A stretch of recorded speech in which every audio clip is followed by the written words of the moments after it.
Sai Sanjeevani hospital, station road, Sitapur. Sitapur का पहला multi speciality hospital, जहां आपको जनरल फिजिशियन, हड्डी रोग, स्त्री रोग, जनरल सर्जरी, नाक कान गला और न्यूरो के डॉक्टर उपलब्ध हैं। साई संजीवनी में आयुष्मान कार्ड धारकों का मुफ्त इलाज और टीपीए कार्ड धारकों के लिए कैशलेस सुविधा उपलब्ध की गई है। हॉस्पिटल में आईसीयू, वेंटिलेटर, बाईपैप व डायलिसिस की सुविधा भी उपलब्ध है।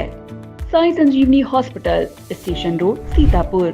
नमस्कार, आप देखना शुरू कर चुके हैं आई इंडिया और मैं हूं डॉक्टर पंकज सिंह गौर। और आई इंडिया के स्टूडियो में आज खास मेहमान आए हुए हैं। ये ऐसे मेहमान हैं जिन्होंने भारत का जो हिंदी को बढ़ावा देने की दिशा में कई देशों में आपने हिंदी को बढ़ाने की दिशा में बहुत बड़ा काम किया है। ये सीतापुर की माटी के हैं और इन्होंने ईरान से लेकर चीन तक हिंदी को बढ़ावा देने की दिशा में काम किया। आपको जानकर एक फक्र भी होगा कि ये ऐसी शख्सियत हैं जिन्होंने आईएएस, आईपीएस और आईएफएस, उनकी संख्या की अगर बात करें तो 1000 से भी ज़्यादा ऐसे अधिकारी जिनको हिंदी के बारे में बहुत बारीक जानकारी आती, यानी जब उनका प्रशिक्षण होता है मंसूरी में तो आप उन्हें हिंदी पढ़ाने का काम करते थे।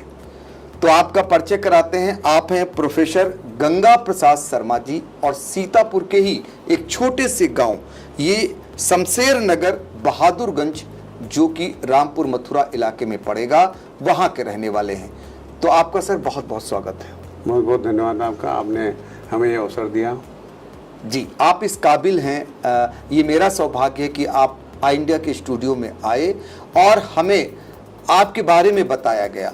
हिंदी को लेकर के आप सभी देखते होंगे, जब हिंदी दिवस होता है तो उस दौरान हम हिंदी को बढ़ावा देने के लिए तमाम बातें करते हैं, लेकिन एक जीती जागती शख्सियत ऐसी जिन्होंने ना कि हिंदुस्तान में और खासकर समाज में, जिन्हें नौकरशाही जो समाज में अपना रोल अदा करती है, उनमें हिंदी को बढ़ावा देने की दिशा में आपने काम किया।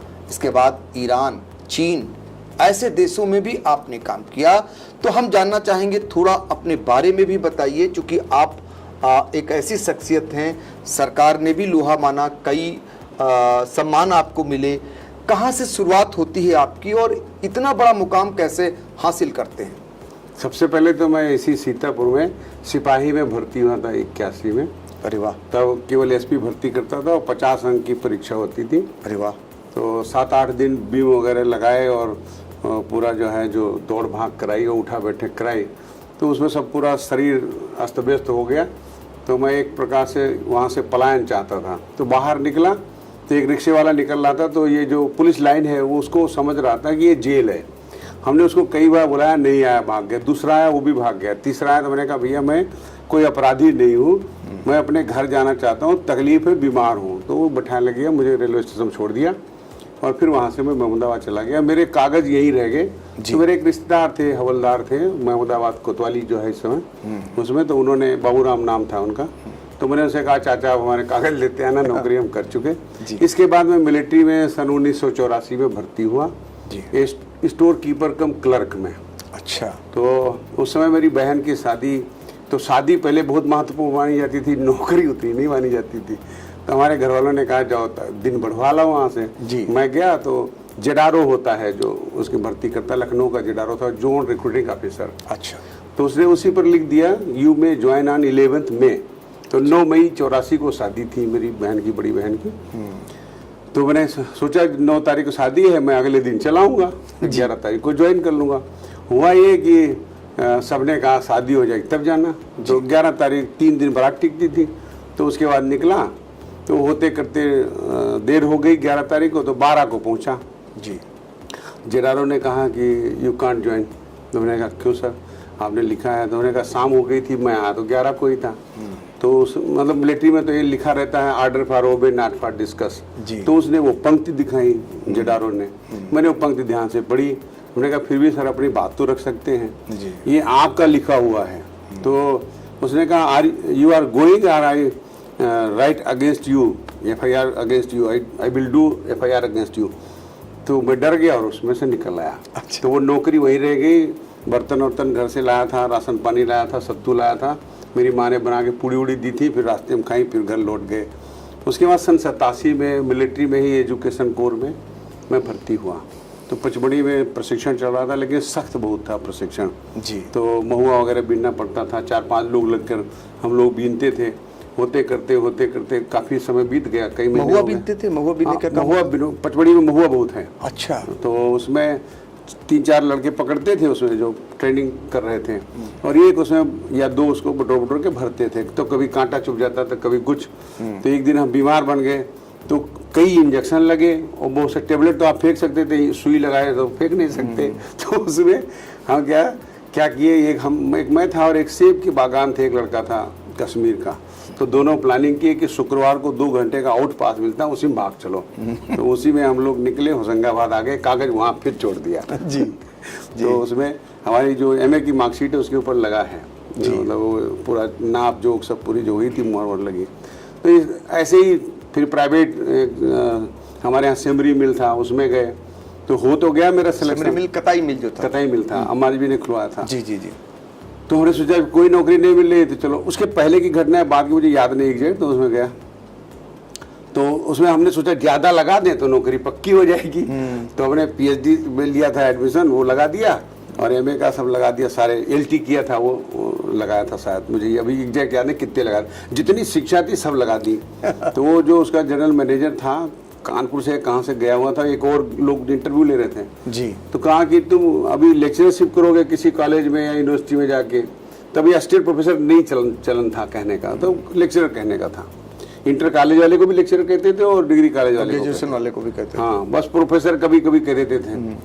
तो उसमें तुम नहीं कर पाओगे। हमने उसको लाख समझाया कि ये भूखे हैं, हम कर लेंगे।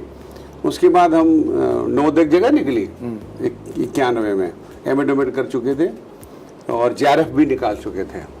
तो उसमें जो है जगह निकली, तो मैंने उसमें भर दिया। तो वो जो गुरुजी हमारे प्रोफेसर सुप्रसाद दीक्षित हैं, बहुत ही नामी गिरामी इस समय व्याख्यात्मक आलोचना के बड़े ही प्रखर विद्वान है, इस समय भारत में नंबर 1 पे हैं, पहले स्थान पर। जी जी। तो उन्होंने कहा तुम आगे चल के अभी तुम्हारा JRF निकल गया है, SRF हो जाओगे, फिर PhD थीसिस सबमिट कर दोगे, तो यूनिवर्सिटी में तुम्हें कर लूंगे, तुम क्यों आ रहे हो इसमें। वो उसके थे पैनल के हेड। तो मैंने उनसे कहा गुरुजी ऐसा है, भूखे को अगर तलवार और रोटी एक साथ दोगे तो पहले वो रोटी खा लेगा, मार भले डाला जाए, फिर वो लड़ना शुरू करेगा जी। तो गुस्सा हो गए। कहा कि ऐसा है, तुम जहाँ मरो जाओ, भूखे हो पेट भर लो, फिर लड़ो, हमें कुछ नहीं कहना। लेकिन मेरा था निवेदन, माना नहीं माना आपकी मर्जी जी। मैं चला गया, तो पैनल में उन्होंने पहले स्थान पर रखा मुझे। अच्छा। और उसके बाद मिठाई लेके गया, तो उन्हें बड़े मन से खाया लाया तो खा लेंगे, लेकिन मुझे अच्छी नहीं, मीठी नहीं लग रही, तो जल्दी छोड़ के वहाँ से आ जाओ। नहीं, मैं वहाँ से निकल नहीं पाया। लेकिन फिर उसके बाद सेंट्रल स्कूल का जो है भरा हमने, तो उसमें हो गया, क्योंकि उसमें इसका वो नहीं थी, नवोदय से सेंटर हाँ, पेंशन नहीं थी नवोदय में, वहाँ चला गया। फिर उसके बाद में प्रयोग करते करते फिर चला गया इसमें IAS अकेडमी मसूरी में डेप्यूटेशन पे गया वहाँ। उसके बाद वहाँ से मौका मिल गया मुझे ईरान जाने का। वहाँ मतलब अभी आप मसूरी पहुंच गए? हाँ, पहुंच गए वहाँ पे। हाँ, मसूरी पहुंच गए तो जरा दर्शकों को बता दें। कहते हैं कि जब हुनर और आपके अंदर यदि कुछ है तो नौकरियां कितनी आई गई, जरा देखिए। पहले आप सिपाही में भर्ती होते हैं, छोड़ देते हैं, सेना में जाते हैं, वहाँ छोड़ देते हैं। उसके बाद एक कताई मिल प्राइवेट में जाते हैं, चूंकि शिक्षा दीक्षा आपकी ज़्यादा थी, उनको लग गया कि यहाँ ये काम नहीं कर सकते, इनकी जो क्वालिफिकेशन है वो ज़्यादा है और ये एक ना एक दिन आगे जाएंगे, तो वहाँ इनको लिया नहीं। लेने के बाद नवोदय में ट्राई करते हैं और उसमें आपका हो जाता है। उसके बाद नवोदय से केंद्रीय विद्यालय, और केंद्रीय विद्यालय से जो है आप फिर पहुंच जाते हैं मसूरी। जी जी। मसूरी पहुंचते हैं तो मसूरी जो शुद्ध रूप से वहाँ पर जो प्रशासनिक अधिकारी हैं, जो IAS हैं, IPS हैं और IFS, और उनका एक ट्रेनिंग सेंटर होता है। IRS भी और IRS भी होते हैं। हाँ जी। 35 सेवाएं हैं। अच्छा, समूह 35 सेवाओं का समझिए वो ट्रेनिंग सेंटर है। डाक वाले भी रहते हैं, अकाउंट, जो फिर रेलवे अकाउंट पूरे सर्विस, देश को ही नहीं विदेश को भी चलाते हैं, यानी विदेश में जाके नौकरी करते हैं। तो उनको हिंदी की दिशा में आपने पढ़ाने का काम किया। अब आगे हम बढ़ें, विदेश तक जाएं, पहले मसूरी का सफरनामा जरा बताइए, क्योंकि वो लोगों को भी प्रेरित करेगा, इसलिए क्योंकि बहुत सारे आपके अधिकारी जो आपसे पढ़कर आए, आपसे हिंदी सीख कर आए, वो अगर बात करें तो भारत में उनकी तादाद कितनी होगी और वो कैसे आप उनको हिंदी सिखाने का काम करते थे? हाँ, वो इसकी थोड़ी पृष्ठभूमि बताता हूँ। हाँ, जब जी, मैं बिल्कुल, बिल्कुल। नवोदय ललितपुर में था तो ये जो IAS होते हैं प्रशिक्षण के समय में डिस्ट्रिक्ट ट्रेनिंग पे जाते हैं। हाँ जी। तो इनको जैसे नायब तहसीलदार तक का भी दायित्व दिया जा सकता है। जो मिनिस्ट्रियाँ इस समय IAS हैं, तो हम लोग उनको जांचने के लिए आते थे। ब्लॉक प्रमुख भी बनाया जाता है। हाँ, अभी तो बीईओ बनाया है। ब्लॉक प्रमुख वो क्या नाम, बीडीओ, ब्लॉक प्रमुख ने बीडीओ, और एक बीईओ भी बनाया है अभी। पहला एक उदाहरण हुआ है जिसमें खंड शिक्षा अधिकारी बनाया गया है, वो भी एक उदाहरण स्वरूप है। हाँ, नहीं, वो प्रशिक्षण दिया जाता है ना हर चीज का।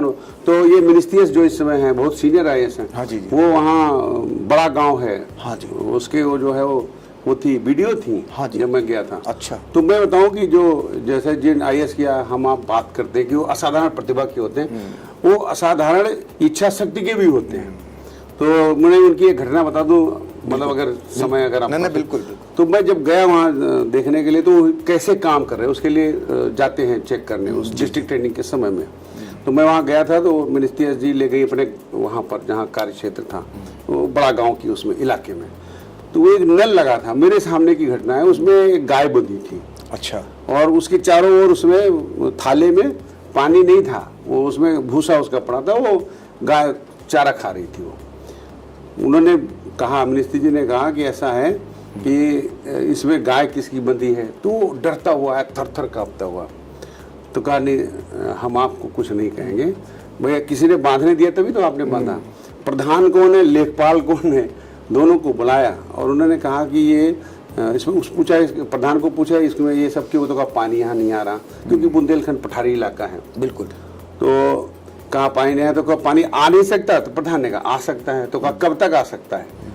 आप सुनते हैं कि जैसे हिंदी की भी बात है, जब कहते हैं ईरान और इराक में और ये सब इनकी भाषाएं चल सकती हैं, अरबी और फारसी चल सकती हैं, और ये जो है उसमें टर्की में, तो वहाँ उसने कहा कि यहाँ की जो भाषा है वो कितने दिन में नेशनल लैंग्वेज के रूप में चालू की जा सकती है। तो कहा कि कई साल बताया। तो उन्होंने कहा वो 15 साल बताया लगभग। तो कहा 15 साल कल से पूरे होते हैं। ये है दृढ़ इच्छा शक्ति, चाहे वो प्रशासक हो चाहे शासक हो जी। तो उनकी इच्छा शक्ति को मैं बताना चाहता हूँ। कहा कि ये कल इसमें पानी आ जाना चाहिए। यकीन मानिए पानी आ गया। अगले दिन जब हम लोग मिले तो कहा कि सर आप चाहो तो देखो चल के, उसमें पानी आ गया उस नल में। तो ये है प्रशासन की क्षमता और प्रशासन की शक्ति, बस मन होना चाहिए या उधर लगाव होना चाहिए। और मुझे लगता है कि ये इच्छा शक्ति जो प्रशासनिक अधिकारियों, विशेष रूप से मैं IAS में है, वो दूसरे में कम है, जो मैंने अनुभव किया।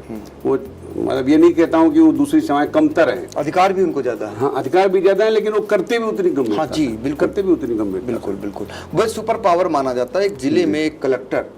ये माना जाता है कि कलेक्टर का पद सबसे बड़ा है, फिर उसके बाद SP का पद ले लिया, या आपने DFO को ले लिया, CMO को ले लिया, लेकिन कलेक्टर होता है सुपर कलेक्टर। हाँ, मैं अगर आप अनुमति दें तो एक मैं घटना बताना चाहता हूँ। बिल्कुल। जिलाधिकारी यहाँ रहे आमोद कुमार जी। हाँ जी, मैं जानता हूँ। जी। तो उस समय हमारे एक रिश्तेदार 2005 की बात। हाँ, तो मैं वहाँ काशी में गया हुआ था, उसमें तमस पर एक मेरा भाषण था। तो वहाँ गया तो अखबार में पढ़ा कि मेरे एक रिश्तेदार थे, उनका मर्डर हो गया। दिनेश कुमार नाम था। तो उसमें कई लोग शामिल थे, जिसमें शासन प्रशासन की भी उत्साह दी। तो ये कहने मुझे कोई संकोच नहीं तो इतनी जल्दी किसी का मर्डर नहीं होता, और होता है तो पकड़ा भी जाता है तुरंत। उसकी राइफल छीन ले गए वो। सीतापुर की बात। सीतापुर, ये यहाँ पर जो थानगांव थाना है ना, हाँ जी हाँ जी, उसी में एक गाँव है, गोड़वा नाम है। अच्छा। तो उसको जो है मैं वहाँ गया तो वहाँ मैंने पढ़ा, उन्होंने हमको फोन नहीं किया। संवेदना के थानगांव खुखार है, शंकरपुर जिसनी 15 मर्डर हुए थे। हाँ, तो वही उसी के 4-5 किलोमीटर है वहाँ से। जी। तो मैं जब वहाँ आया तो पता चला कि जो उसका मर्डर ही नहीं हुआ, उसकी राइफल भी छीन ले गए। और उसको जो है पुलिस विभाग से ही बताया, उन्होंने जैसा बताया, मुझे तो क्या सच्चाई नहीं जानता। का एक दरोगा ने उसको बताया कि चूंकि इसका भाई पीछे बंदूक लेके बैठता है, तो वो 12 बोर की या 15 बोर बताया, उसी बोर के कट्टे से उसको मारना। आप समझिए अगर इस तरह शामिल हो जाए तो उसमें, तो मैंने वो सारी चीज़ें मैंने उनको तो क्या किया, बंदूक भी जमा कर ली। अच्छा, बंदूक भी जमा कर ली। और जब मैं आया, मैंने गया थाने में पूछा, तो जो वहाँ का थाना इंचार्ज था वो लुंगी पहन के आया और उस कुर्सी पर बैठा जो कुर्सी पर बैठने मतलब प्रॉपर वर्दी में बैठना चाहिए। मैंने उनसे पूछा, दरोगा जी आपकी वर्दी लुंगी है क्या? तो वो बैठ रहे थे, आधे बैठे, फिर उठ के चले गए और अंदर से पहन के आए। और जाते हुए जो अपराधी बिठा रखे थे, एक के पैर पर, मैं बिल्कुल सच बता रहा हूँ आपकी इस स्टूडियो में, एक मंदिर समझो जहाँ पर लोकतंत्र का मंदिर है, ये सच बात बोले, उसके पैर पर पैर रखता हुआ वो थाना इंचार्ज गया। अरे बाप रे। यानी उसको इशारा कर दिया कि यही आदमी है जो ये करेगा, उसको पता चल गया। तो वो तुरंत आ गया, मेरे पैरों में पड़ गया। तो मुझे लगा कि किस तरह से उसमें शामिल हो जाते हैं लोग अपराधियों के साथ। मैंने जब उसको सबको समझ लिया और मैंने उस दरोगा से पूछा, हमने कहा कि इनकी बंदूक तो दे दो सुरक्षा के लिए। तो कहा वो इटली गई है जांच के लिए। अरे? तो मैंने उस दरोगा से पूछा, हमने कहा ये फोरेंसिक लैब इंडिया में नहीं है, इतना डेवलप हो गया है भारत? तो कहा नहीं गई है। तो हमने इनको बंदूक दे दीजिए, नहीं तो मैं ऊपर जाकर बात करूंगा, कलेक्टर से एसपी से बात करूंगा। मैं आया, यकीन मानिए वो जिला पंचायत अध्यक्ष, बहुत सारे बड़े बड़े अधिकारियों के बीच उनकी बैठक थी, जनप्रतिनिधि थे। तो एक विद्यार्थी डिस्ट्रिक्ट ट्रेनिंग पर था, उसका मैं नाम भूल रहा हूँ, वो लखनऊ जिले के कलेक्टर भी रहे, जो मेरे विद्यार्थी थे। अच्छा। उन्होंने बताया मेरे गुरुजी हैं। वो तुरंत उनसे समय लेकर के, जो लोग अधिकारी बैठे थे और जनप्रतिनिधि बैठे थे, कहा कि उन्होंने कहा मेरे गुरुजी हैं, अपने उसके ट्रेनर के नहीं कहा, ये जो प्रशिक्षण अधिकारी है उसके नहीं कहा, ये इनकी गरिमा होती है। और आए और हमसे कहा गुरुजी आदेश करिए, हमने निवेदन करने आए हैं।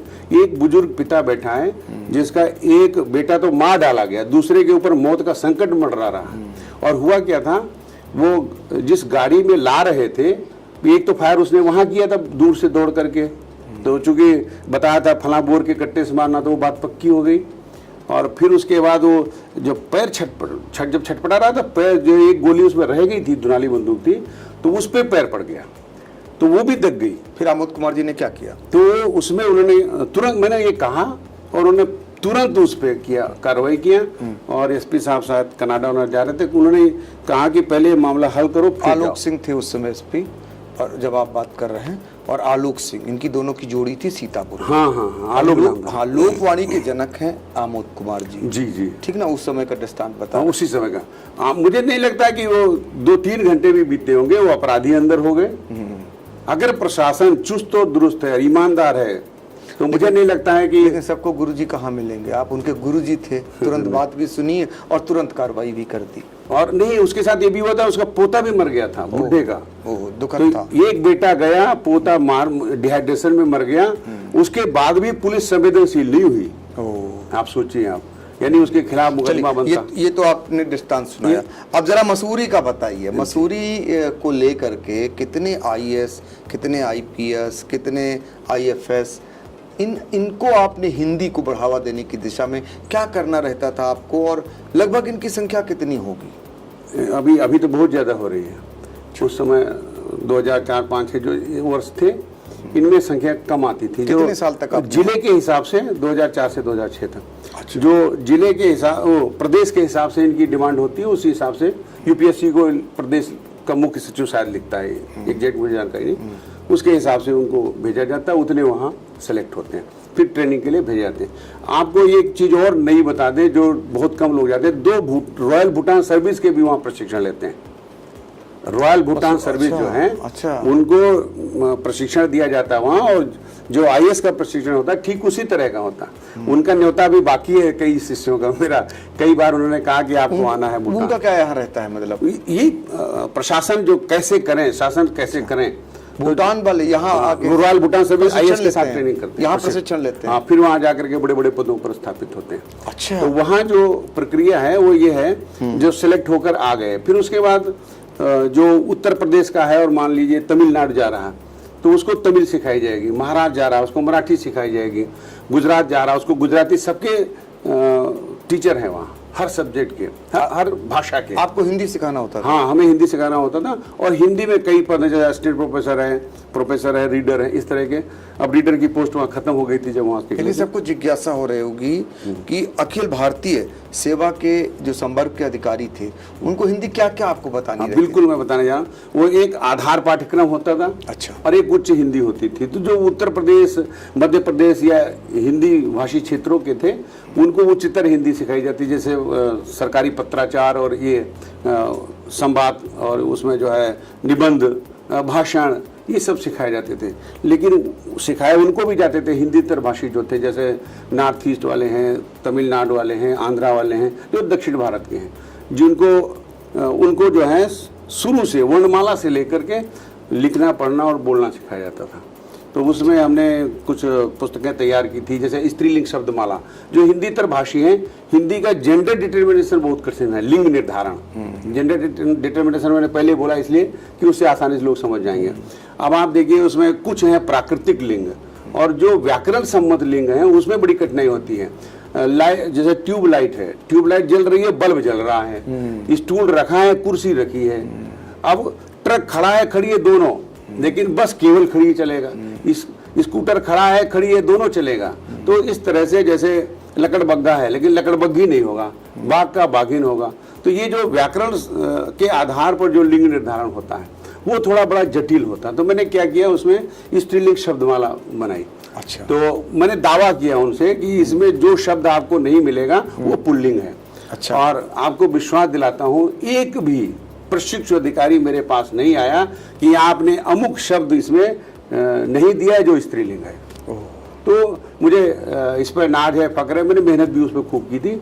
और ऐसे लिखाया था, जिनको जो दक्षिण भारतीय विद्यार्थी होते थे, प्रशिक्षु अधिकारी होते थे, या जो नॉर्थ ईस्ट के होते थे, उनको उर्दू के शब्द और अरबी फारसी के शब्द जो अधिकारियों के लिए बहुत आम हो जाते हैं, जो कचहरी की भाषा है बहुत आम हो जाती है, और उसमें पत्राचार, विशेष रूप से जो ये राजस्व का मामला है, उसमें तमाम सारे अरबी और फारसी के शब्द हैं।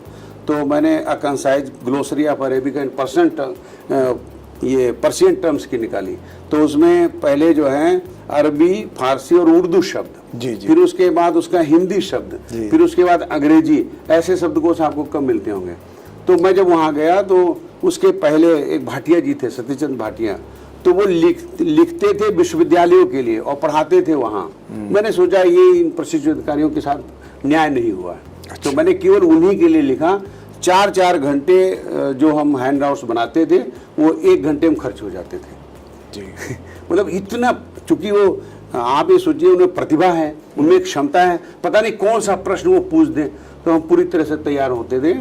और मुझे लगा कि जो 14 दिन के लिए मैंने एक किताब तैयार की थी, एन इंट्रोडक्टरी हिंदी रीडर, तो वो दुनिया का कोई भी हो, किसी भी भाषा का जानकार हो, उसको आप, मेरा विश्वास है कि वो आप 14 दिन में उसको हिंदी सिखा सकते हैं। वाह। और सेफ सिमिलरिटी मेथड पे मैंने वो किताब तैयार की। तो गैर प्रांत के जो लोग आते हैं, हाँ, तो वो आसानी से हो जाता होगा, बहुत आसान। जैसे मैंने जो मनुष्य का स्वभाव होता है ना, स्वभावतः मनुष्य वक्र है, आपने कहा मनुष्य स्वभावतः झगड़ालू है, तो मैंने वहां से पकड़ा उस बात को। तो जो वक्र वर्ण है, जैसे रा है, खा है, तो मैंने कहा इसको जल्दी आप सीधी लाइन, सीधा होना बहुत कठिन है, टेढ़ा होना बहुत आसान है, टेढ़े टेढ़े चले जाना, सीधे चलना, सीधे। तो वो मैंने रा, सा, खा, शा ऐसे करके 4 वर्णों का एक पाठ बनाया। फिर उसके बाद उसी दिन, एक ही दिन में उनको भाषा उच्चारण सिखाना, एक ही दिन में उससे शब्द सिखाना, जैसे राव खारक हो गया, खावरा खर हो गया, तो उसका अंग्रेजी में अर्थ बताते थे। ये खर का मतलब ये है, रस का मतलब राव सा रस हो गया, जूस। तो सर का मतलब अंग्रेजी शब्द है सर, और ये अरेबिक वर्ड है फतेह करना, सर किला सर कर लिया। तो इस तरह उनको सिखाते थे। फिर उसमें जो सा, रा, खा लिखते थे, तो अंडरलाइन सा, अंडरलाइन खा। फिर उसके बाद कहते थे कि कई तरह से उनको सिखाना, अंडरलाइन किया, फिर इन सर्कल खा, इन सर्कल रा।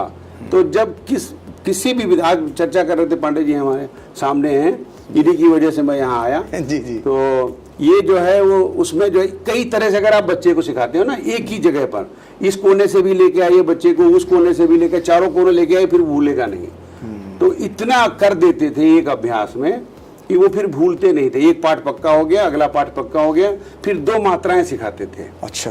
फिर उसके बाद अगला पाठ कराते थे। जैसे उसी खा में ऊ की मात्रा लगाई खुर, सा में ऊ की मात्रा लगाई सुर, सुर का मतलब गार्ड, ऐसे करके फिर उनका तो ये तो उच्चार शुरुआती करते दौर में जैसे पढ़ाया जाता था, ये बाद में बिल्कुल। पढ़ाना पड़ता था? नहीं, फिर वो 14 दिन में पक्का हो जाते थे। अच्छा। 14 दिन पक्के हो गए, फिर 16 दिन में 16 दिन का ही रहता था उस समय हमारे समय। इस समय क्या नहीं जानता, पहले 2 ही फेज में होती थी IAS की ट्रेनिंग, इस समय 5 फेज में होती तो है। आपके जमाने में कितने संवर्ग के अधिकारियों को ये प्रशिक्षण देना रहता था? 35 से अधिक 35 से अधिक समूह का के जितने भी अधिकारी हैं उनको प्रशिक्षण दिया था। उसमें रेलवे के अकाउंट सर्विस के आते थे, उसमें रेलवे ट्रैफिक सिग्नल के आते थे। एक IAS नागराजन जो था वो पहले जो आया था रेलवे ट्रैफिक सिग्नल में था। फिर उसमें आया, कहा कि हमको गुरुजी छुट्टी दे दीजिए आज, लेकिन हाजिरी दे दीजिए। वहाँ उस समय ऑनलाइन हाजिरी चलती थी, डायरेक्टर देखता था। तो कहा आज हमको छुट्टी दे दीजिए। क्यों? तो कहा कि हम अगली बार फिर UPSC बैठ रहे हैं। तो हमने कहा ठीक है बैठिए। तो थोड़ी उसमें खड़ा था, तो हमने कहा थोड़ी देर बैठिए, आप उसमें बाद में बैठना। तो कहना प्लीज़ आप दे दीजिए। तो हमने कर क्या रहे हैं? तो कहा उसकी तैयारी कर रहे हैं, अमुक चीज़ तैयारी कर रहे हैं। और बताया कि मैंने गेल टॉप किया, भेल टॉप किया, NTPC टॉप किया, IIT टॉप किया, बस इसी में गुरुजी रह गए। अरे रेलवे ट्रैफिक सिग्नल सबसे पीछे का मिला। तो हमको एक पछतावा है। तो हमने कहा कोई बात नहीं, आप तैयारी करिए जाके। हाजिरी दे दी। यद्यपि एक प्रकार से बेईमानी थी मेरी ओर से, लेकिन ये नैतिक बेईमानी थी, क्योंकि एक बड़ी तैयारी कर रहा है। और कहा कि अगली बार जब हम आएंगे तो पक्का आपको विश्वास है पूरी तरह हिंदी सीख लेंगे। बोलता बढ़िया था, अच्छा, लिख नहीं पाता था बस। एक बार उसने लिखा कि हमने लिखा उसमें आई लिव इन तमिलनाडु, तो उसने लिखा कि मैं तमिलनाडु पर रहता हूँ। तो उस दिन हमारे तो मेरे तो इन और ऐट मैं और मैं ऊपर पर हो इसमें गया, हाँ। उनके लिए तो कठिन था। हाँ। तो मेरे एक मित्र प्रोफेसर योगेंद्र प्रताप सिंह थे, उस दिन गए थे कि लखनऊ विश्वविद्यालय में? लखनऊ विद्यालय के। हाँ जी जी जी, हमारे दादा भी हैं वो। हाँ जी। तो वो हमारे बड़े घनिष्ठ मित्र हाँ हैं। जी जी तो कहा यार आज हम पढ़ा लें क्लास जी। तो ये आप ये सोचिए मैं हिम्मत ही कितना था, गलत था, इन्होंने पढ़ा लो। तो वो वहाँ बैठे थे। हमने कहा गनीमत है कि तमिलनाडु मतलब आप पर नहीं आ गए, आप तमिलनाडु पर आने तो बहुत मुश्किल हो जाती है, कुचल जाते आप। अगली बार उसने टॉप किया, अगली बार टॉप किया और बड़े अच्छे रिश्ते रहे हमारे। तो मैंने अपने बेटे को कहा इसको थोड़ा सिखाओ, करे कुछ। उसका एक मित्र था IPS था, तो उसकी प्रवृत्तियां थोड़ी उसे पत्रिका निकालने में इसमें थी। तो हमने कहा बताओ, तो कहा कि गुरुजी समझाया, फिर लाया। कहा गुरुजी घोड़े को हमारा सिखाया मुहावरा हम ही सुनाया। कहा घोड़े को आप कहावत लोकोक्ति, क्या घोड़े को नदी तक ले जा सकते, पानी नहीं पिला सकते। तो आपको बताइए कि मैं बहुत घुला मिला था। ये लोग जो है किसी IAS के यहाँ खाना नहीं खाने जाते थे, लेकिन मेरे यहाँ आएंगे, बनाएंगे, खा लेंगे। यद्यपि ये चीज़ यहाँ डिस्क्लोज नहीं करनी चाहिए। हाँ, बिल्कुल। ये इतनी आत्मीयता हमें मिली, इतनी इज्जत, इतना सम्मान हमें मिला। अच्छा, आप बड़ा नाज होता होगा जब आपको देश भर में तमाम अधिकारी, आपको कोई कलेक्टर के रूप में मिलता होगा, कोई SP के रूप में, अब तो कमिश्नर, प्रमुख सचिव तक आपके शिष्य पहुंच गए होंगे। हाँ, तो नहीं। कितना नाज होता होगा? बिल्कुल होता है, इसमें कोई संदेह नहीं।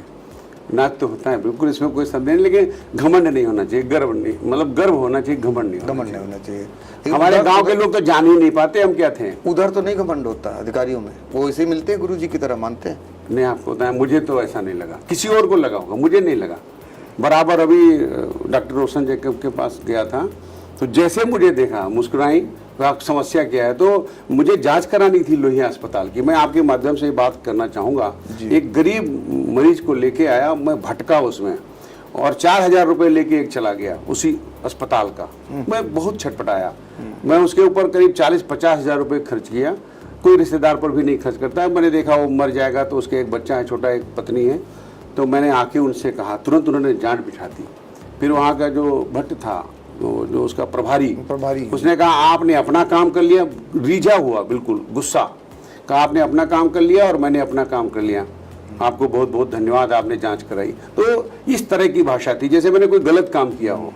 और लामा बना दिया, लामा का शायद बताना पड़े अर्थ, पब्लिक नहीं जान पाए, आप जान, मतलब लेफ्ट अगेंस्ट मेडिकल एडवाइस। जी जी जी। जो व्यक्ति, उसका जो पिता था अंगूठा लगाता था, उसको कुछ भी नहीं बताया गया और उसको अंगूठा लगवा लिया गया, और मरणासन्न मरीज को बाहर भेज रहे थे। तो लामा का मतलब है जब मरीज मरणासन्न है और ये अपनी मर्जी से ले जाना, वो भी मैंने उस पत्र में लिखा।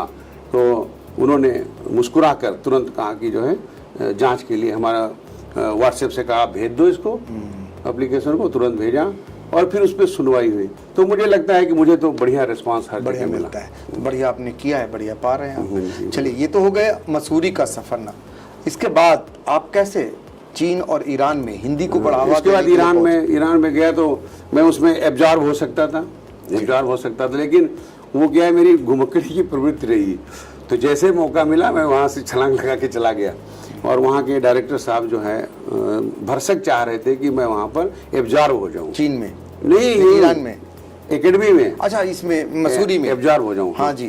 तो उसमें लेकिन अपना कहाँ एक बार उन्होंने भेजा भी, तो उस समय आप कितने साल रुके वहाँ? 3 साल। तो श्री रंगलाल जमुडा जी आए थे, उनके पास भेजा भी, फोन भी किया, कहा कि इनको जो है यहाँ एब्जॉर्ब करना। वो तैयार भी थे, लेकिन हमें तो ईरान जाना था, ICCR से मिला मौका, ये मिला जहाँ मौका मिल जाए हमें कहीं से, तो घुमा देखने के लिए, देश दुनिया के लिए। मैंने सोचा IAS को पढ़ा लिया, इससे बड़ी चाहत और क्या होगी। तो फिर वहाँ गया। उसके बाद मैं ICCR ने एक अवसर दिया मुझे चीन जाने का। नहीं, पहले ईरान का सफरनामा थोड़ा बताइए। ईरान में ईरान में आपको बताऊं, जो सुंदरता है, सबसे पहले तो ईरान की सुंदरता बताऊं। शरीर की सुंदरता बहुत ज्यादा है। हमारा एक मित्र था, तो वो कहता था कि अपने शर्मा जी, अपने यहाँ तो एक ही ऐश्वर्या राय, यहाँ हर गली में 10 ऐश्वर्या राय। और मतलब सुंदरता की बात बता रहा हूँ, स्त्री के संदर्भ में, पुरुष के संदर्भ में हर एक। और तो हमने कहा भाई स्त्री को बता दिया, पुरुष का बताइए। तो कहा हर मोहल्ले में 3 अमिताभ बच्चन है। तो ये सुंदर। और अगर आप निकल रहे हैं, आपका कद लंबा है, तो वो आपको अमिताभ बच्चन बोलेंगे, ऐसे सलमान खान बोलेंगे। फिल्में हिंदी बहुत देखते हैं वो। और फारसी को मैं बता दूं, एक 10 सेकंड की बात। आपके लिए कुछ तो नहीं बोले थे?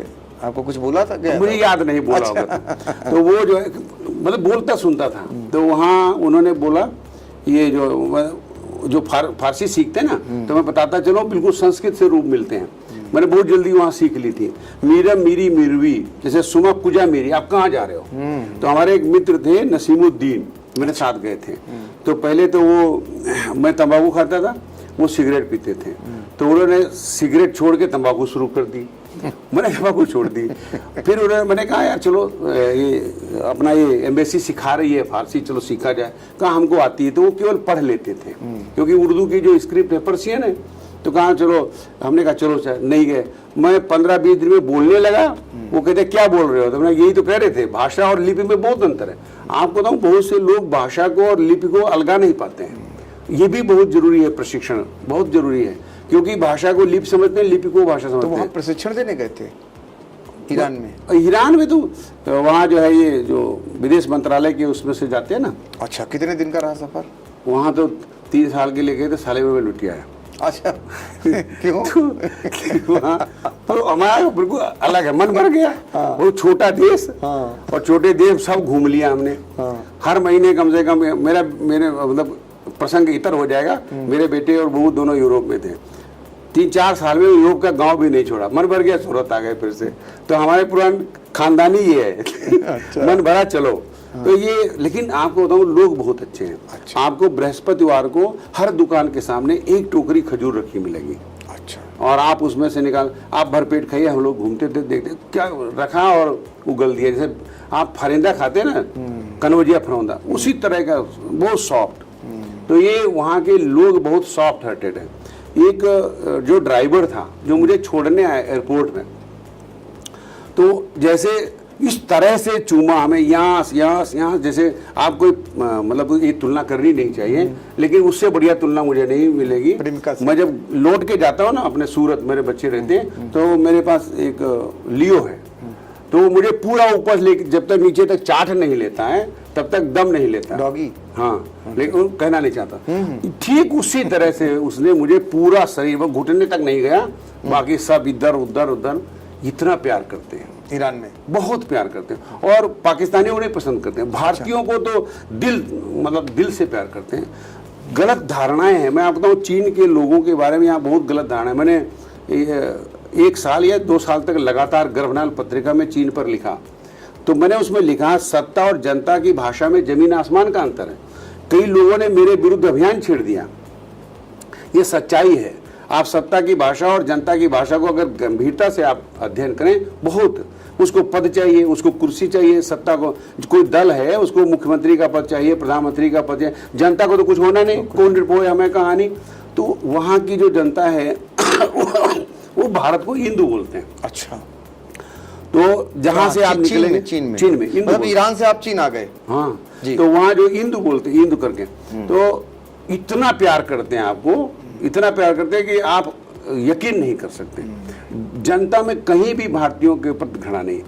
दूसरे देश के लोगों के प्रति हो सकती है, अच्छा, चीन में नहीं है। हाँ, संघाई के लोगों के प्रति हो सकती है। अच्छा। वहाँ उनके खुद के जो देश में है वहाँ उसके लिए ताइवान के लोगों के प्रति हो सकती है, लेकिन भारतीयों के प्रति नहीं है। लेकिन वहाँ मोबाइल वगैरह तो चलता नहीं। सब चलता है, व्हाट्सएप वगैरह सब कुछ चलता है, व्हाट्सएप वगैरह भी। हाँ ये सब कुछ चलता है, लोग उनका अपना है। यहाँ तक आ जाता है मैसेज।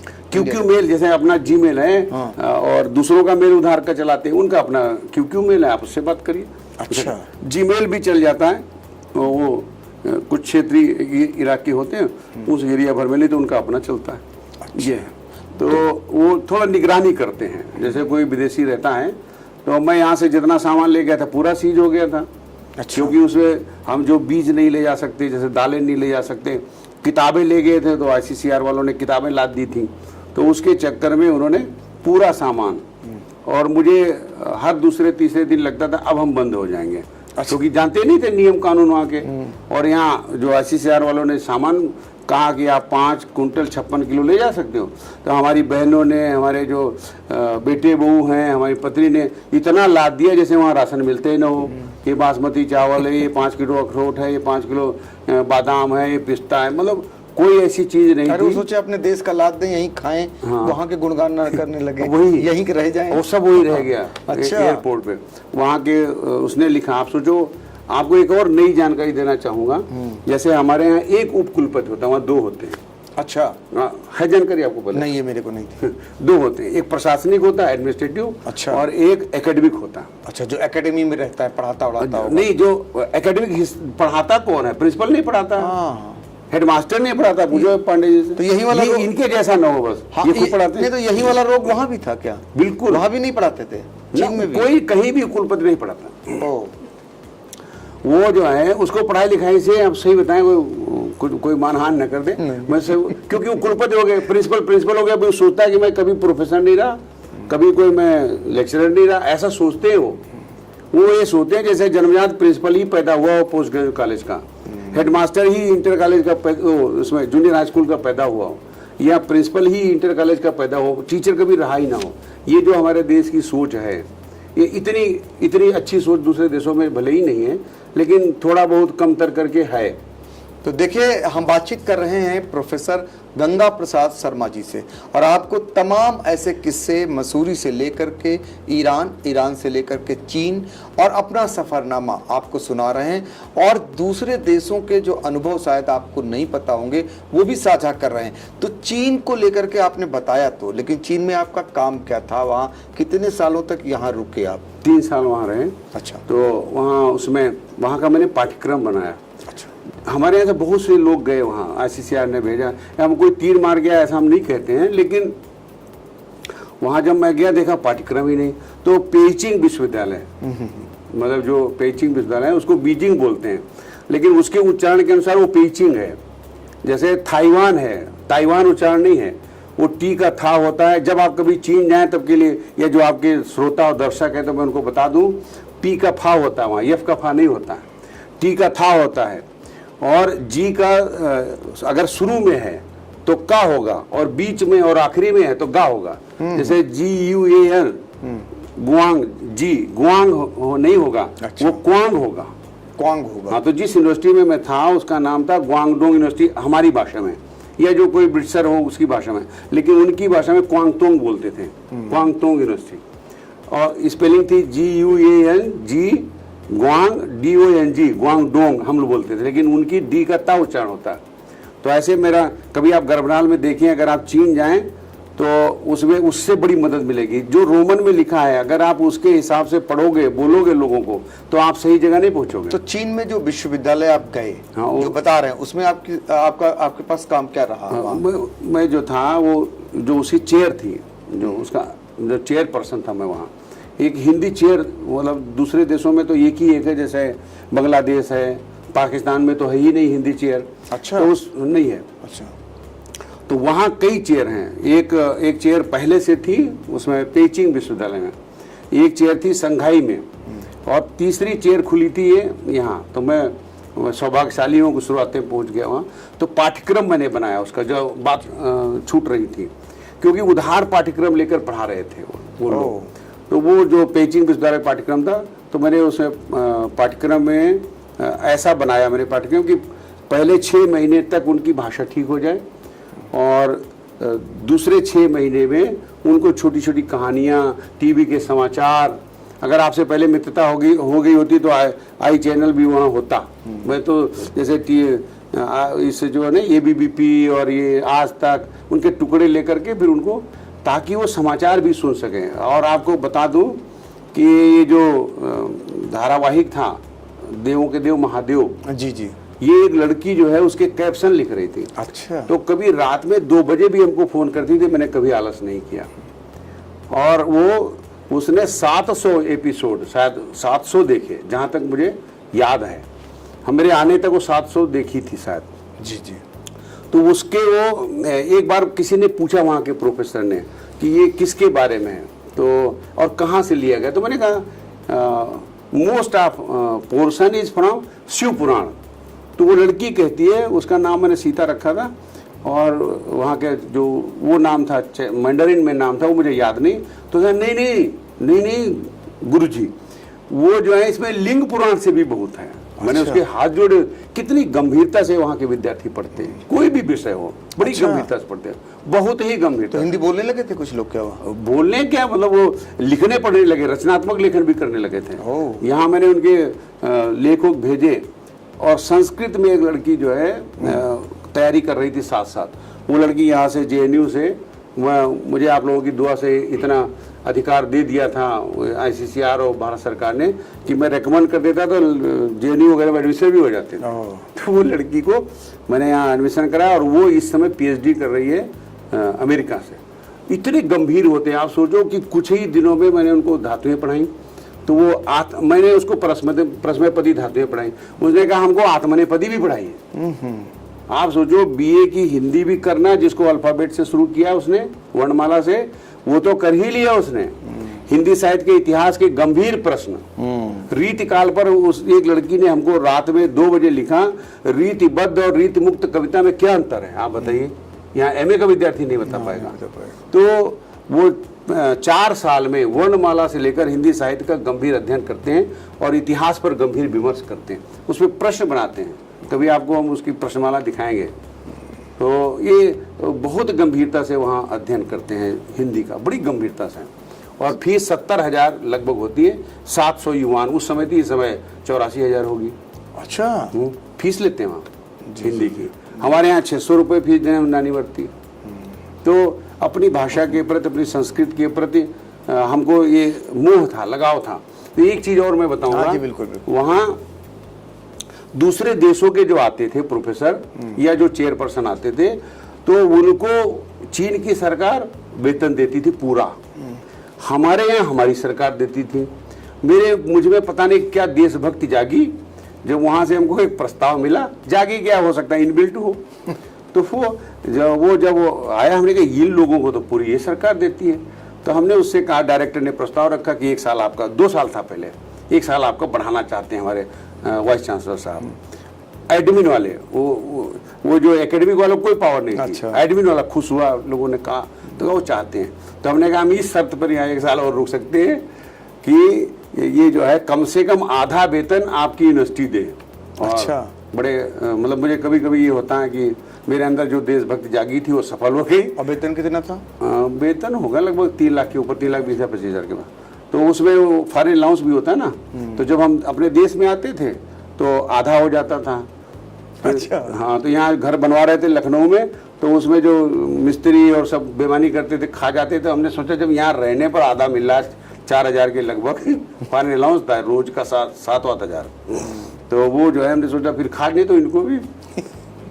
तो ये वो उसमें ये आपको बताऊँ, इतने मैंने वहाँ देखी एक चीज। अच्छा, एक चीज है, मैं रोकूंगा प्रोफेसर साहब, आपको इसलिए रोकूंगा कि आप लंबा हो रहा है। नहीं लंबा नहीं, मैं आपकी ही बात को आगे बढ़ाने जा रहा हूँ कि आपने उन देश के जो सबसे बड़ी नौकरशाही उनको आपने प्रशिक्षण दिया, आप विदेश में जाकर के हिंदी का प्रचार प्रसार किए और भाषा आपकी वही गांव की, यही जहां आप वही गांव के हैं। जी जी। और ये जो आम बातचीत है आपकी, बिल्कुल कहीं बनावटी नहीं दिखती है। ये बनावटीपन खत्म नहीं हुआ। जहां आप ईरान जाते हैं, कहते हैं यहाँ के लोग बड़े सुंदर है, ऐश्वर्या राय जैसे, अमिताभ बच्चन जैसे, सब देश भी हुआ है, लेकिन इसमें बदलाव नहीं दिखा। जबकि आदमी जब यहाँ से जाता है, कोई भी इंसान, आप देखते होंगे जो आईएएस से पहले जब वो कलेक्टर बनता है, उससे पहले कितना क्या होता है, और उसके बाद जब आप प्रशिक्षण देते होंगे वो अफसर कैसा होता होगा, और जब कलेक्टर की सीट पर जब बैठता होगा तब वो कैसे हो जाते होंगे।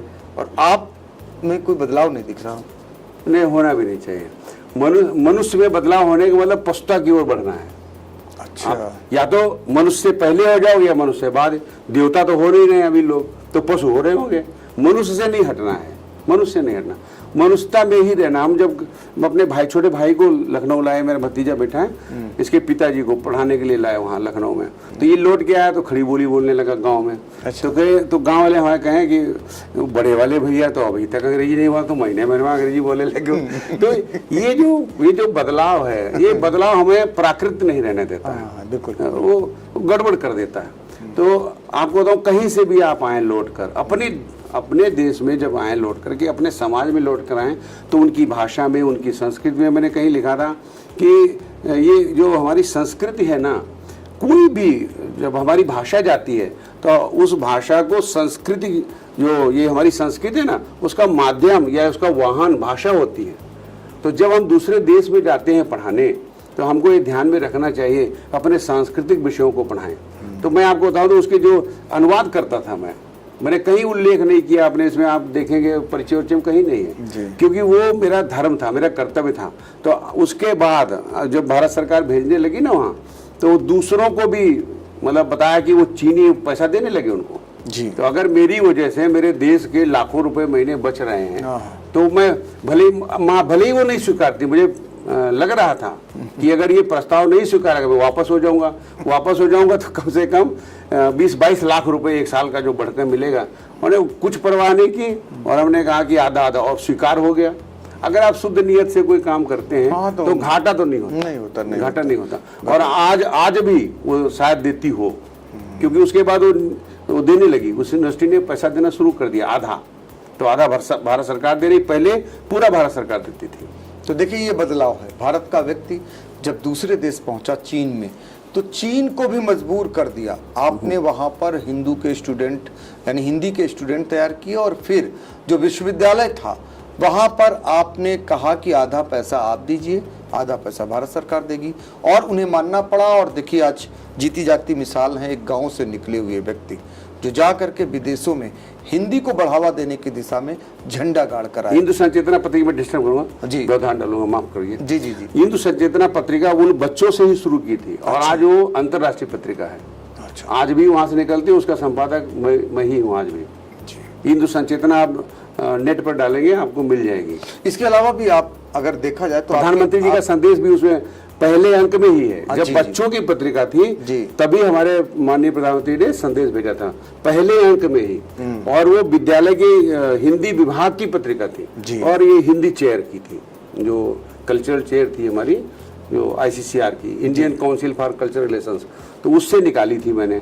खर्चा अपना लगाया था, एक आयोजन किया तो मैंने करीब 85,000 से 90,000 रुपए मैंने अपने पास से लगाए, और वहाँ कार्यक्रम, यूनिवर्सिटी ने कहा हम पैसा नहीं देंगे, हमने कहा हम खर्च कर देंगे, और वो कार्यक्रम करा दिया। तो हमारे देश से करीब ये बंजारी जो वाइस चांसलर थी, जो नानावटी, अभी यूनिवर्सिटी शायद हो गई है, कॉलेज था पहले महिलाओं का, उसकी वो वाइस चांसलर थी, तब वो हो गया था, तो वो गई थी। और ऐसे करीब करीब बहुत सारे 40-45 प्रोफेसर गए थे। 20 पुस्तकें लगभग आपकी हैं? हाँ जी, लगभग। अच्छा, तो उन पुस्तकों के बारे में जरा बताइए। तो अभी मैंने बताया ना, एन इंट्रोडक्टरी हिंदी रीडर जो वहाँ चलती है, ठीक है, मैं गया था तो मसूरी में जो चलती है, हाँ वो, हाँ उन्हीं के लिए लिया था, लिखा था मैंने, ठीक है। वो उपयोगी थी, तो दूसरे अभी अध्यापक उसको उपयोग में लाते हैं। अभी मैं बीच में गया था तो एक सहायक प्रोफेसर हो गई है, पहले असिस्टेंट टीचर थी, तो उसने नाम हटा दिया था तो मैंने उससे कहा कि जो है आपने नाम हटाया है मेरा इन किताबों से, तो मैं आपकी शिकायत करूँगा। तो उसने कहा मैं आपकी बहन हूँ। तो बहन ऐसा करती है क्या? फिर उन्होंने नाम डलवाया।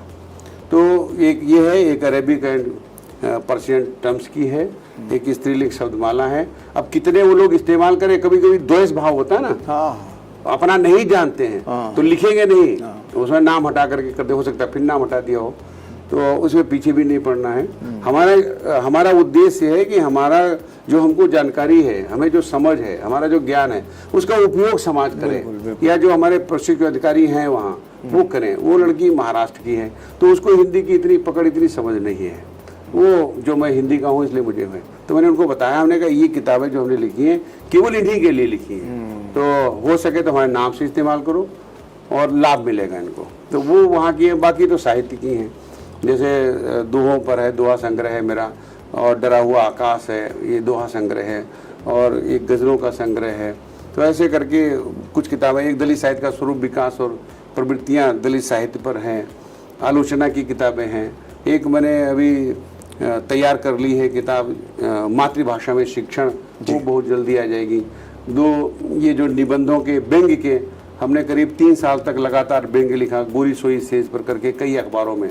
आपने सुना होगा कि अखबार के हिसाब से स्तंभ का नाम बदलता है। ये सीतापुर के जिले की जिद समझो या ढिठाई समझो, तो ऐसे लोग मतलब सीतापुर के ही हो सकते हैं। मैं जिस अखबार में लिखा, मैंने कहा नाम यही रहेगा, गोरी सोई सेज पर।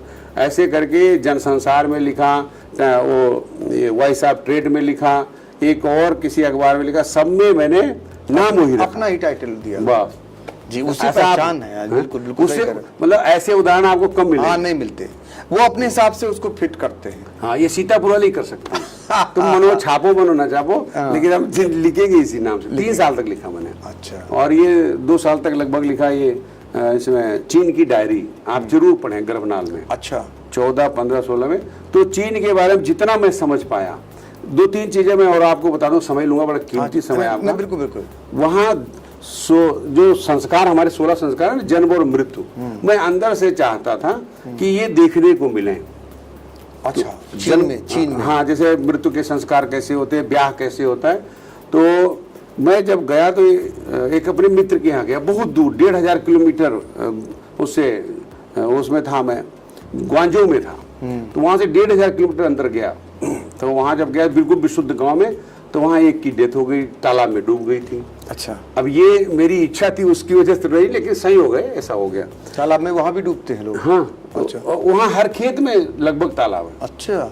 पानी की जल संस्कृति है वहाँ, इस पर भी मैंने एक लिखा था। जल का संचय करते हो? हाँ, हर उसमें बतख पालेंगे, उसमें मछली पालेंगे, उसी से सिंचाई करेंगे। तो ये है। तो वो जो है, वहाँ जब गया तो मैंने देखा तो 7 दिन तक वो रखते हैं बॉडी को अपने घर में, और उसके तरह तरह के वो करते हैं, और नोट और ये सब पैसा जो है वो लगा करके फिर उसको फूकते हैं ताकि वो स्वर्ग पहुंच जाए। ये जो रूढ़ियाँ और ये सब मतलब जो रीति रिवाज वहाँ भी है, वहाँ 7 पीढ़ियों तक की वो समाधियाँ जानते हैं। हम आपसे अगर पूछें आपके पिताजी का नाम क्या है, आपके पिताजी के पिताजी का नाम क्या है, ज्यादा से ज्यादा हो सकता है पर बाबा का नाम होता है। वो 7 पीढ़ियों तक का नाम बताते हैं, उनके लिए अलग अलग अनाज रखेंगे।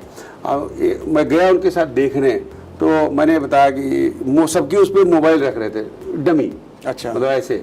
तो हमने कहा इसमें सिम तो डाल दो, कम से कम फोन ऑन करना हो, बात करना हो। तो बहुत देर तक हंसा, प्लीज पुट सिम इनसाइड, ऐसा करके मैंने कहा। तो कार्ल नाम था उसका, अंग्रेजी नाम रखा था उसने, और वो बहुत मानते थे हमको वहाँ। ये पता नहीं क्या था, कुछ ऐसा होगा। तो जब मैं उसके यहाँ गया तो सफेद साल ओढ़ के गया। अच्छा। वो जब किसी की मृत्यु होती तब ओढ़ के जाते हैं, उनको कुछ पता ही नहीं था। तो उन्होंने कहा कि ये चीन से, उनको लगा कि चीन का आदमी रहने वाला है, हो सकता है इसके पूर्वज भारत गए हो, फिर वहां से आए हो। तो फिर उनके सारे संस्कार देखे मैंने। अच्छा। और उसमें खाना पीना होगा, सब चलता रहेगा। 7वें दिन जाकर के उसमें क्या करते हैं, चूना नीचे डालते हैं। अच्छा। फिर उसके बाद ये जो बासी कागज नहीं होता जिससे हम कब्र पे चढ़ाते थे, फिर उसके साइड फिर चूना भर देते, फिर उसको ढक देते, और 7 दिन तक होता ये होगा। पहले दूर दूर से मेहमान आते होंगे, तो उनको प्रिजर्वेटिव कितना तरीका पता है। अपने यहाँ तो कहते जल्दी जलाओ, कुछ नहीं होता। मैंने 3-4 दिन तो मैं रात देखने गया बार बार कि इसमें कुछ बदबू तो नहीं आ रही, सड़न तो नहीं आ रही। जलवायु यहाँ जैसी है वो ठंड है? थोड़ा ठंडा है, बहुत ज्यादा नहीं है। अच्छा। मसूरी से जैसा नहीं, जहाँ मैं था वहाँ बता रहा हूँ, ठंडे इलाके वहाँ भी है। एक और चीज मैं बताऊंगा, हर घर में उनके 2 ताबूत रखे मिलेंगे। अच्छा, 2 ताबूत रखे मिलेंगे, और इसके अगर 2 रखे हैं तो इसका मतलब है जो बुजुर्गों में पति पत्नी दोनों जीवित हैं, और अगर 1 रखा है तो इसका मतलब 1 निकल गया, 1 बचा है। अच्छा। और मैंने उस पर भी एक लिखा था कि जिंदगी वो जो है मृत्यु की छाती पर जीवन का उत्सव, किसमें छपा था मुझे पता नहीं है, लेकिन बहुत बढ़िया लिखा था मैंने, खुद भी तारीफ कर लेना चाहिए। नहीं, तो मैंने देखा, आप बताइए कि रोज देखते हैं ना घर में रख करके कि इसमें जो है ताबूत रखा है, इसमें हम किसी दिन जाएंगे, फिर भी डरते नहीं वो लोग। ये जीवन सत्य है, जैसे कहते हैं, और सत्य है। इसके बाद क्या करते हैं, वो जो शादी ब्याह होता है तो उसमें बराबर वो जो है घूमेंगे, और ये जो गाजर के इनके सबके जो प्रतीक है ना, लिंग के प्रतीक या सब जो है यौन के प्रतीक, ये सब उसमें गाजर के बना के या उनके लौकी के बना के लगाएंगे। यानी कामेच्छा नहीं है वो। अच्छा। वो कामेच्छा नहीं, वो एक प्रकार से जो पिछड़ा समय था ना, जब शिक्षा नहीं थी, तो उसको शिक्षित करने के लिए फिर मजाक करेंगे, जैसे अपने यहाँ गाली गाते हैं, तो हमने देखा कितने करीब है लोग। मृत्यु पे करते हैं? नहीं, मृत्यु पे नहीं, शादी पर। मृत्यु शादी खत्म कर दिया, शादी होती है तो बहुत लंबा। जो नकटा यहाँ होता है, हाँ बिल्कुल, वो नकटा वहाँ खुलेआम करते हैं, दिन में करते हैं। अच्छा, वो दिन में करते हैं, गाजर का बना के लिंग बना के वो जो है बाकायदा लटकाएंगे, उसे यहाँ लटकाएंगे। अच्छा। हाँ, और उसके बाद वो सब बना के लौकी का बना के वो लगाएंगे। तो ये तो वहाँ भाई बहन वाले रिश्ते मजबूत हैं कि नहीं? सब मजबूत है वहाँ, जैसे यहाँ है? वहाँ यहाँ से मुझे कम नहीं लगे। अच्छा, यहाँ से कम नहीं लगे। हम अपनी तारीफ झूठी मतलब नहीं करेंगे। यहाँ जिस तरह के हादसे होते हैं, इस तरह के हादसे तो मैंने तो आप मृत्यु के बाद सीधे शादी पहुँच गए। जन्म जब होता है तब क्या होता है?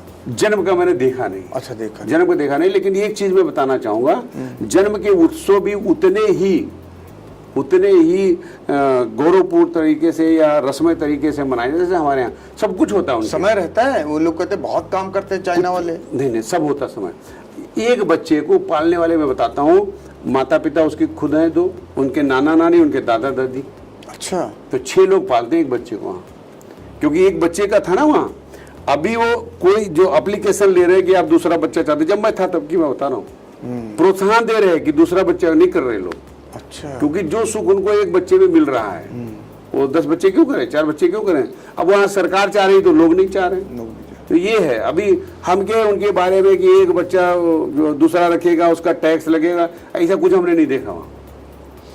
वो था कि पहले था, अभी तो प्रोत्साहन दे रहे हैं, आप फॉर्म भरो, बस ये है तरीका। अच्छा, है तो शादी का उत्सव कितने दिन का होता है?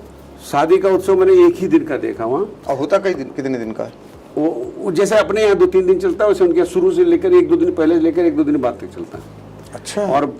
और मैं बताऊं, गांव की बारात में हमने कम से कम 50 तो मर्सिडीज देखी होंगी। मजाक होती है? हाँ, 50 मर्सिडीज। मजाक यहाँ जैसी होती है वहाँ? बिल्कुल जितना पकड़ पाता था, बिल्कुल इससे कम नहीं। मजाक? हाँ, इससे कम नहीं। तो जीजा के साथ होते होगी? सबके साथ, साली के साथ। अरे वो जो जिसने जो लड़के की माँ है ना, लड़के की माँ, उसको मौका मिलता है मारने का। किसको? तो अपने पति को। अच्छा, ये भी होता है। सही में मारते हैं? मतलब जो बदला लेना, सच में एक ने ठोक दिया उसको जानबूझ के। मुझे लगा इतनी तेज तो नहीं मारना चाहिए। बांस मारते, उसने सच में बहुत तेज बांस मारा, वो गिर पड़ा। पहले रखा होगा धरा। हाँ, उसने हम सब हंस पड़े। इसका मतलब सब जान गए कि इसने बदला लिया है। अब वो कह रही होगी भाई मुझे गलती लग गई, गलती सीधे तेज लगेगा। तो वो उस तरह के मजाक जिस तरह हमारे यहाँ होते हैं वैसे भी होते हैं वहाँ। जैसे खाने के समय यहाँ गाली गाते हैं, वो होता है। कभी कभी उनके यहाँ खाने में ये होता है कि अगर आप शाकाहारी हैं तो भूखे लौट आएंगे। अच्छा, पति पत्नी के प्रति लगाव रहता है या फिर जैसे यहाँ अपराध हो रहा है कहीं ड्रम में मिल रहे हैं? नहीं, मैंने तो ऐसा नहीं देखा। हाँ। और हो सकता होगा वहाँ पे क्राइम है, वहाँ भी है, अपराध है? कम है, बहुत कम, रेयर। जैसे यहाँ आए दिन हम सुनते हैं, वहाँ साल में 1-8 बार हमने सुना होगा। नहीं, दोनों का साथ रहता है। जैसे यहाँ तो पत्नी में बहुत सारी चीजें आप देख रहे हैं कि 7 फेरे लिए जाते हैं, 7 जन्म का कसमें खाई जाती हैं, फिर प्रेमी की एंट्री हो जाती है, फिर पतिदेव जो है ड्रम में मिलते हैं। ऐसा वहाँ होता है कुछ? नहीं, मैं आपको बताऊँ, वहाँ जैसे शादी हो रही अभी, तो कोई जरूरी नहीं है बच्चा होने के बाद भी शादी होती है।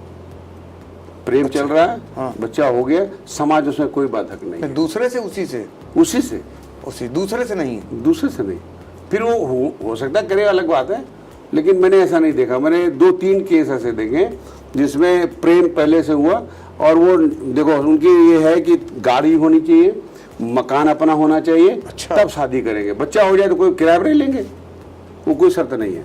अच्छा, एक और सवाल, और एक उनकी चिंता मैं बता दूं, नहीं भूल जाऊंगा, अगर 8वीं तक किसी लड़की का बॉयफ्रेंड नहीं हुआ तो माँ बाप बहुत चिंतित हो जाते हैं।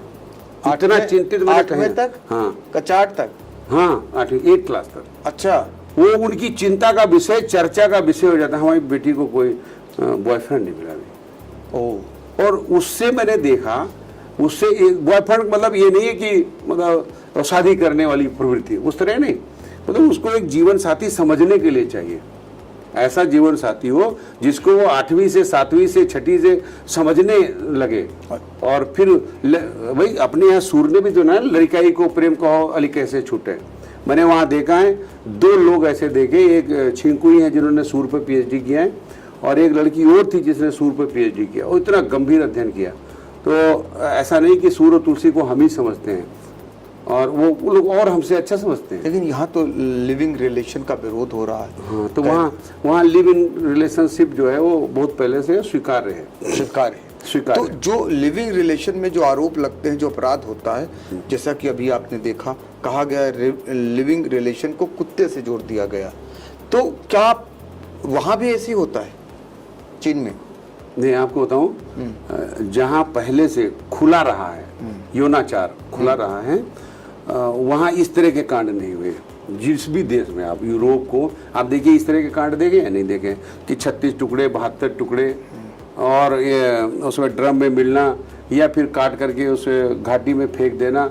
इस तरह की किसी यूरोपीय देश की घटना बताइए, या दूसरे एशियाई देशों की घटना बताइए।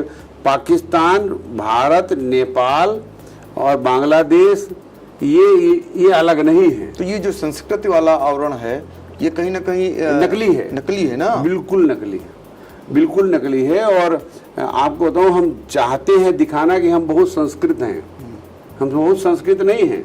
हम उतने ही वाइल्ड हैं जितने दूसरे हैं। बस हमने क्या किया, मुखौटा पहन रखा है करुणा का, कि हम बुद्ध की करुणा के उसमें नहा रहे हैं। है नहीं। आप ये देखिए, मैं विषयांतर न हो जाए, लेकिन मैं बात जरूर करूंगा। एक मैंने घटना सुनी कि एक माँ अपनी बेटी को बुला के लाई जिसने प्रेम विवाह किया था, और कहा बेटी से कहा, तुम यहाँ रुको, मैं जल ले आऊं, अक्षत ले आऊं, तुम्हें छिड़कूंगी। वहां से पाटा लाई और उसके सिर पे इतना तेज मारा, अनस्पर्ट खत्म हो गई। ये घटना यहाँ की सुनी थी मैंने। ऐसा दूसरे देशों में आप सुनते हैं क्या? नहीं सुनते।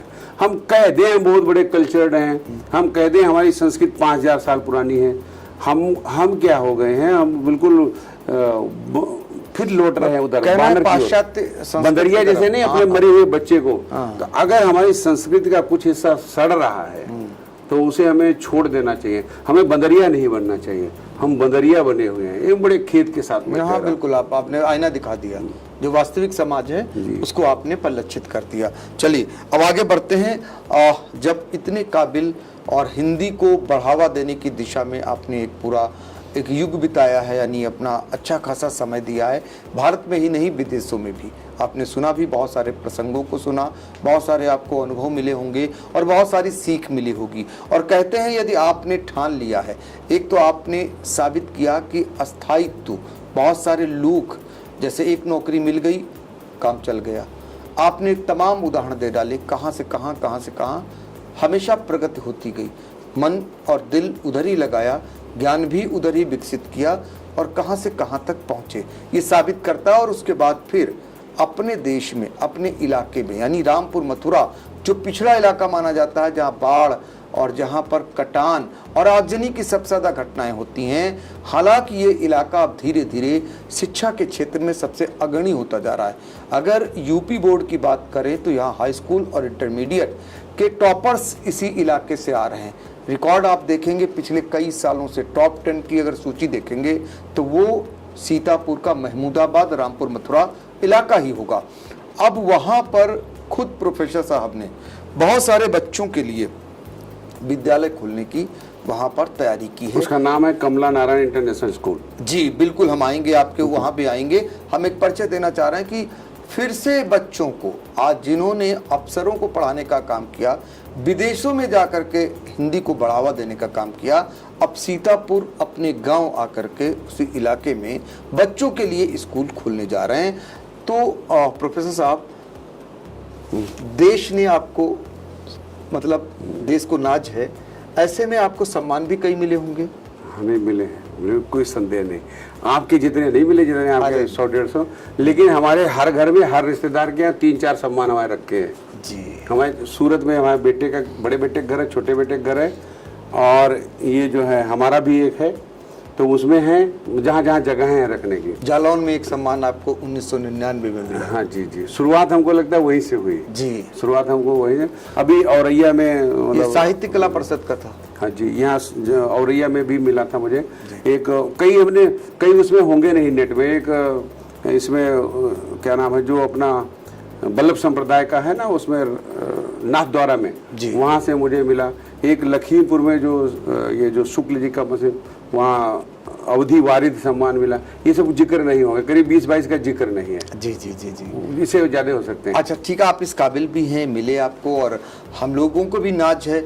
आप विद्यालय अपने गांव आ गए जी, आप ईरान हो आए, चीन हो आए, जी, देश के उस पटल पे पहुंच गए जहां से नौकरशाही पूरे देश में शासन चलाती है, और उनको आपने हिंदी सिखाने का काम किया, और फिर आकर के गांव में आकर के बच्चों के लिए विद्यालय खोले। उद्देश्य क्या है आपका? मैं 4-5 मिनट लूंगा। बिल्कुल बिल्कुल। इस समय इतनी कमीशन खोरी चल रही भैया, मैं आपको बताऊं, मैं भैया कह सकता हूँ। अरे तो जब आपके फूफा लगते, कौन लगते हैं? दादा लगते जी ना। हाँ, तो मैं भी दादा, मेरे घनिष्ठ मित्र हैं। हमने JRF की तैयारी दोनों ने साथ की है, एक ही घर में रह गए। जी जी।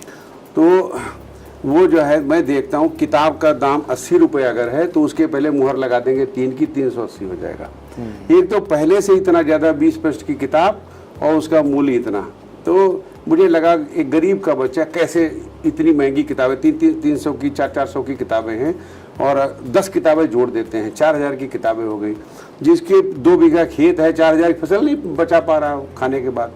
मुझे ये जब आता था तो ये दर्द सुनता था। मेरे घर में भी मेरे पोते जाते, भतीजा इसके भी बच्चे जाते थे, मैं देखा कितने दाम पहले लिखे हुए, फिर उसके बाद अलग से मुहर लगाई हुई, उसको छुड़ाओ तो देखो। ये दूसरा क्या है, ये कमीशन खाते हैं, यूनिफॉर्म में कमीशन खाते हैं। ये सब बंद करना था मुझे। मतलब ऐसा जो है, ये शिक्षा के क्षेत्र में इस तरह का भ्रष्टाचार, और मतलब आपको बताऊं, इसमें प्रशासन को तो कोई ना कोई कदम उठाना चाहिए ना।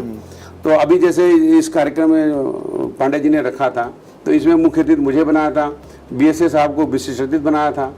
अब ये अगर हमारे विद्यालय जाते और हम छोड़ के भाग जाते, मतलब अगर गलत होते तो क्या संदेश जाता समाज को। तो हम चाहते हैं पूरे विधिवत पैमाने पर विद्यालय बनाएं। 3 इंजीनियर उसमें मैंने लगा रखे ताकि कंस्ट्रक्शन सही हो। एक आर्किटेक्ट है और 3 इंजीनियर हैं, एक CPWD से हैं, एक PWD से हैं, मेरे जो मित्र हैं, जो मौजूदा में है, एक नोएडा में है, और वो उसकी दूसरे देश की संस्था, नीदरलैंड की संस्था है, उसके हैं। तो मेरा जो मित्र मंडली का था, तो सब सहयोग कर रहे हैं। तो मैंने सोचा इनको 700 रुपये में, आप ये बताओ, 8000 रुपये, 7000 रुपये फीस है सिटी मास्टर जैसे स्कूलों में। एक दुबे है जो अपने बच्चों पढ़ाता है, तो कभी कभी वो हम लोगों से जैसे सहयोग लेकर के, और इनसे दुबे जी हैं और एक अवस्थी जी हैं, ऐसे करके उनसे सहयोग लेकर के वो वहाँ अपने बच्चों को डाले हुए हैं। किसी न किसी, कभी किसी अधिकारी से फ़ोन करा दिया छूट कराने की, कभी मुझसे कहा कि फलां अधिकारी से कह दो तो वो 1 महीने की छूट करा दे। ये स्थितियाँ आती। ऐसे समय और समाज में मैंने सोचा, जो शिक्षा 7000 रुपये में लखनऊ मिलती है, वो हम उस गांव में 700 में क्यों न दें। वाह। तो इसके लिए मैंने ये प्रयास किया है, और करीब 2 एकड़ से अधिक ज़मीन है, उसको मैंने एक्वायर किया है, लिया है, खरीदा है। और मैंने उसका जो शिलान्यास किया, उसको हाई कोर्ट के जज माननीय न्यायमूर्ति सुभाष चंद्र शर्मा जी ने किया। हमने उसमें घोषणा की है, अगर ये विद्यालय नहीं चल पाएगा तो उसका कारण भ्रष्टाचार होगा, मैं नहीं होगा, कतई मेरा दोष नहीं होगा उसमें। ये मैं पूरा अपना जो भी संपत्तियां हमारी हैं, अचल चल, सब उसमें लगा देंगे। तो मुझे ये विश्वास है कि बिना भ्रष्टाचार के और बिना उस तरह से मैं बिना चोर बने या बिना गलत हुए, बिना घूस दिए मैं एक विद्यालय खड़ा कर लूंगा, इस तरह का संकल्प है हमारा। ये भरोसा है मुझे। देखिए, समाज को सोचना चाहिए कि जो शख्स खुद में इतना काबिल हो, अब समाज को वापस क्या देना चाहता है। आज ये विडंबना है इस देश की कि शिक्षा को लेकर अनिवार्य बातें तो की जाती हैं, लेकिन शिक्षा कहां से कहां पहुंच रही है, कितना भ्रष्टाचार है शुरुआती दौर में। जब आप लेते हैं और शुरू में ही आपको इन सब चीज़ों से दो चार होना पड़ता है, और इसके बाद जब पढ़ लिख कर आप अफसर बनते हैं, नेता बनते हैं, बिजनेसमैन बनते हैं, तो आप क्या करेंगे? जो आपसे किया गया है वही करेंगे ना आप। तो ये चीज़ें आप सहज कैमरे के सामने स्वीकार कर रहे हैं कि शिक्षा में कितना भ्रष्टाचार है। तो इस भ्रष्टाचार को मिटाने के लिए, यानी अपने स्कूल में भ्रष्टाचार की जैसी कोई चीज़ न रहे, ऐसा विद्यालय आप चाहते हैं, हमारी शुभकामनाएं हैं। और सीतापुर के जिलाधिकारी अभिषेक आनंद ने भी उत्तर प्रदेश गौरव सम्मान के लिए आपको, सरकार को उन्होंने लिखा है। हम उम्मीद करेंगे कि ये सम्मान आपको ज़रूर मिले, क्योंकि आप इसके काबिल हैं। तमाम अफसर, तमाम ऐसे समाज के लोग और विदेशों तक डंका बजाया है आपने, तो इसलिए उत्तर प्रदेश सरकार इस चीज़ को समझे और आपको ये सम्मान देकर एक सम्मान जो आपकी मंशा है, जो आप करने जा रहे हैं, उसको कम से कम धरातल पर उतारें और ये सीख बने, लोगों के लिए प्रेरणादायक बने। यही हमारी शुभकामनाएं हैं और यही हम चाहेंगे भी। सर, बहुत बहुत स्वागत है। उम्मीद करेंगे आप अपनी मंशा में सफल हो और आगे फिर कभी जब आप मंशा में सफल हो तो फिर एक बार ये मंच आपके लिए। मैं आपको उस विद्यालय में बुलाऊंगा, आप आएंगे कि नहीं? कैमरे सामने कह रहे हैं। बिल्कुल। धन्यवाद धन्यवाद धन्यवाद धन्यवाद।